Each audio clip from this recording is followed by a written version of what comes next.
Hello! Today we're going to add another video to our series on foodways based on recipes from the museum's collection. I have selected a recipe from Dr. Miles' candy book. Now this is just a printout from the actual object, which is back safely in the archives, and you'll see it is a little booklet. It's well worn, it has some stains, and it was printed in 1910.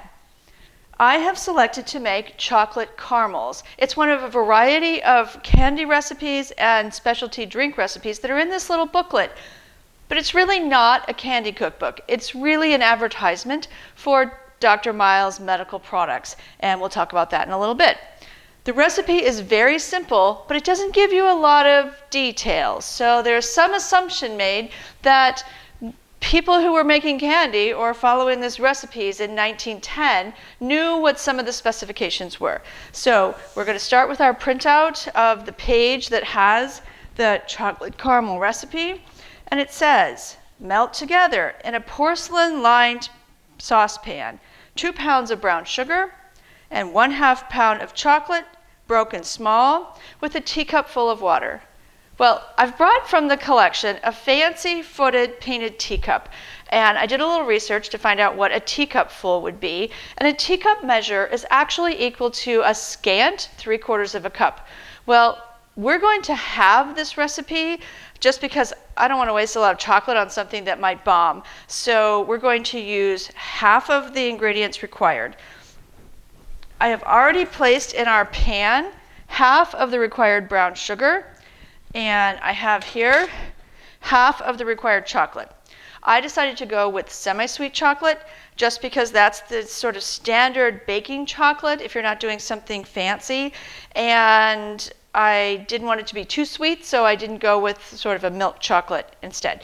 So what we're going to do is we're going to combine those things with our teacup full of water, which is a scant 3/4. Now remember, we're halving the recipe, so our water is going to be a scant 3/8. So we're going to take our brown sugar, our chocolate, and I've already measured out a scant 3/8 of water.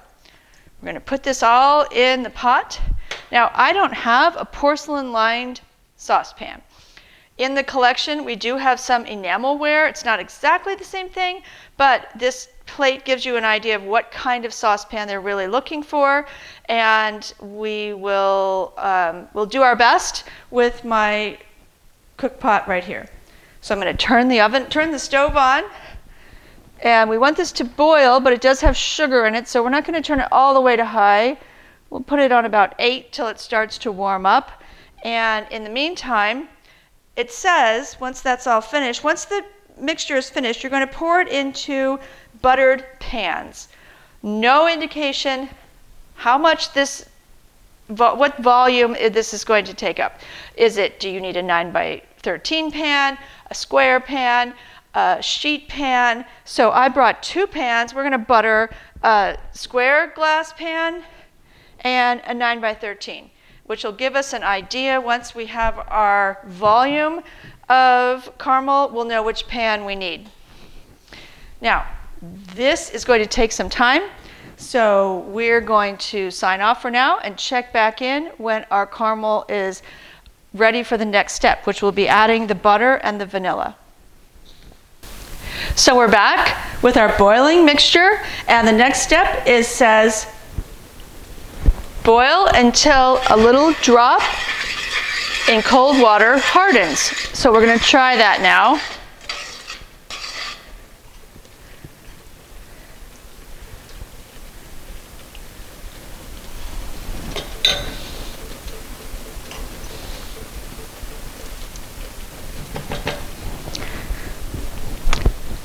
Yes, I would say that hardened. So our next step is to add our butter and vanilla.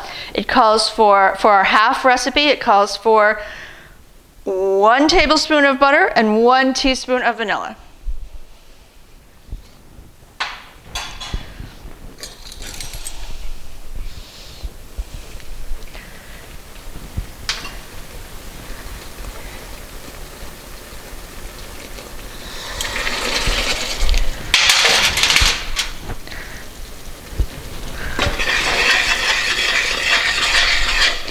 The recipe does not say if we take it off the heat.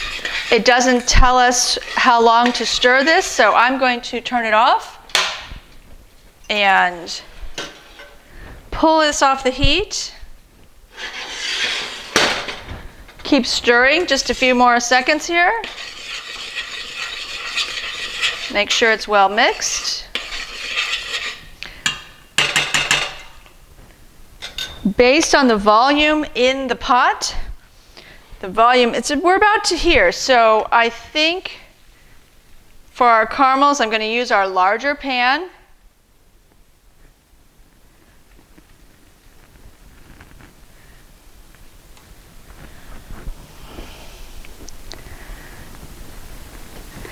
We'll take our rubber spatula, scrape out as much as we can.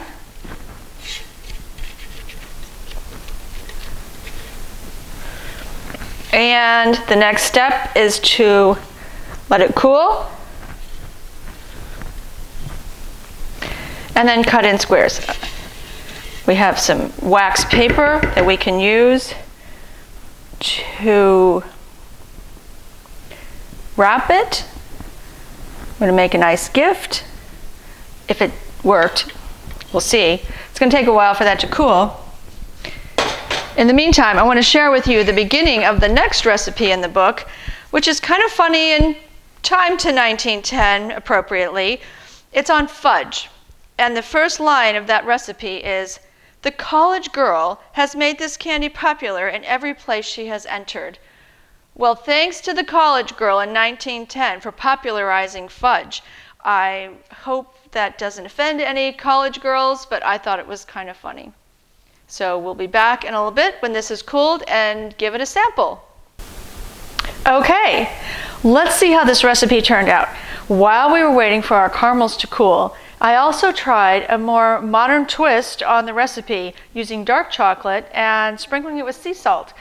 I love that dark chocolate sea salt combo, and hopefully this is tasty. Now, looks like maybe not successful. There's one of those. And let's get one of these. Okay, so this is our original recipe from Dr. Miles' Candy Cookbook. It's supposed to be chocolate caramel. It looks more like fudge. It's very grainy. It breaks more like fudge.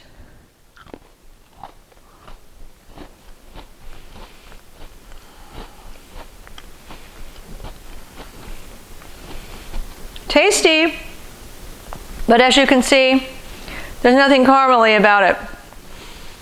It's definitely fudgy. Now, whatever mistake I made on this tray, I made the exact same mistake on this tray. So yeah, it just breaks. Nothing caramely. Let's try the taste anyway.